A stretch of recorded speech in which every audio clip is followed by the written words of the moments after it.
بسم اللہ الرحمن الرحیم۔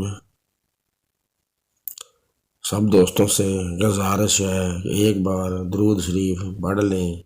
چینل میں آنے والے سب دوستوں کو خوش آمدید۔ چینل کو سبسکرائب لازمی کر لیں۔ حضرت عیسیٰ علیہ السلام اپنے ایک شاگرد کو واپس لے کر کسی سفر پر نکلے۔ راستے میں ایک جگہ رکے اور شاگرد سے پوچھا، تمہاری جیب میں کچھ ہے؟ شاگرد نے کہا، میرے پاس 2 درہم ہیں۔ حضرت عیسیٰ علیہ السلام نے اپنی جیب سے 1 درہم نکال کر اسے دیا اور فرمایا، یہ 3 درہم ہو جائیں گے، قریب ہی آبادی ہے، تم وہاں سے 3 درہم کی روٹیاں لے آؤ۔ وہ گیا اور 3 روٹیاں لیں۔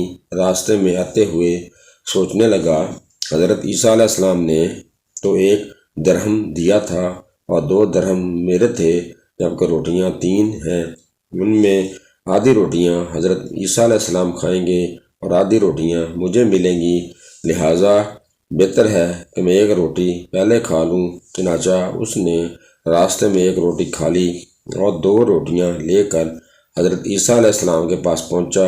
آپ علیہ السلام نے 1 روٹی کھا لی اور اس سے پوچھا، 3 درہم کی کتنی روٹیاں ملی تھیں؟ اس نے کہا، اے اللہ کے نبی، 2 روٹیاں ملی تھیں۔ 1 آپ نے کھا لی اور 1 میں نے کھا لی۔ حضرت عیسیٰ علیہ السلام وہاں سے روانہ ہو گئے۔ راستے میں ایک دریا آیا۔ شاگرد نے حیران ہو کر پوچھا، اے اللہ کے نبی، ہم دریا عبور کیسے کریں گے جبکہ یہاں تو کوئی کشتی نظر نہیں آتی؟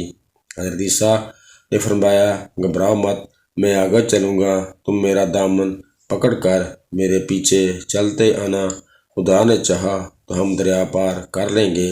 چنانچہ حضرت عیسیٰ علیہ السلام نے دریا میں قدم رکھا اور شاگرد نے بھی ان کا دامن تھام لیا۔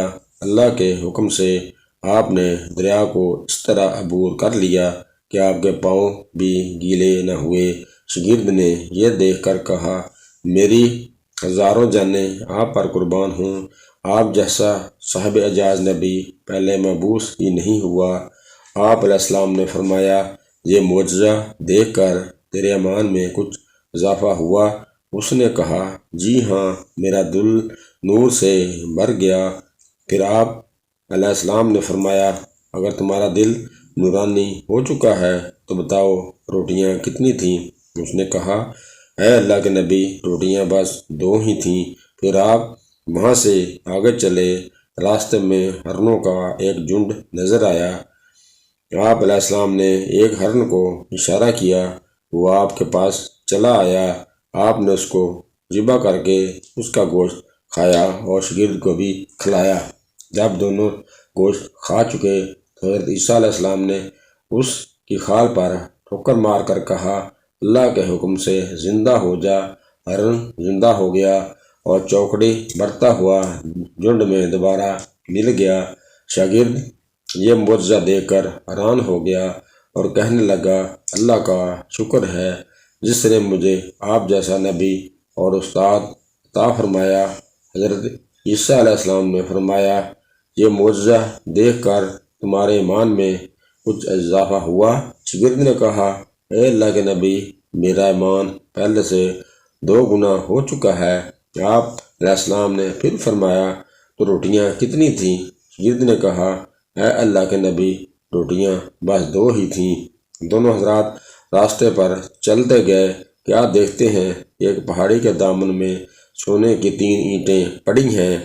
آپ نے فرمایا، اے شاگرد، 1 اینٹ میری ہے اور 1 اینٹ تمہاری ہے اور تیسری اینٹ اس آدمی کی ہے جس نے تیسری روٹی کھائی تھی۔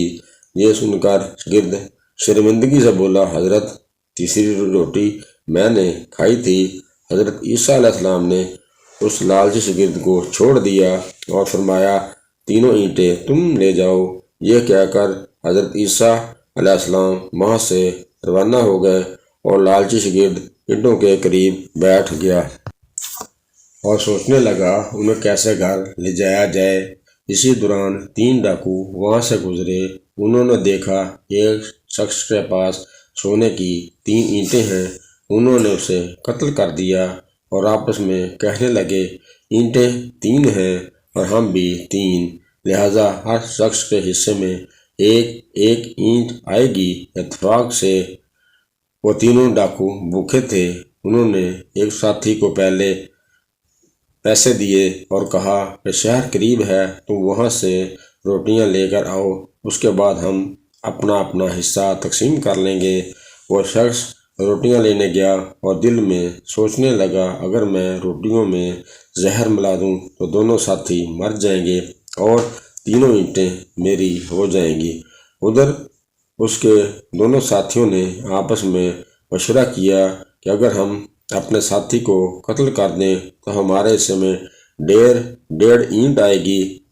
جب ان کا تیسرا ساتھی زہر آلودہ روٹیاں لے کر آیا، ان دونوں نے منصوبے کے مطابق اس پر حملہ کر کے اس کو قتل کر دیا۔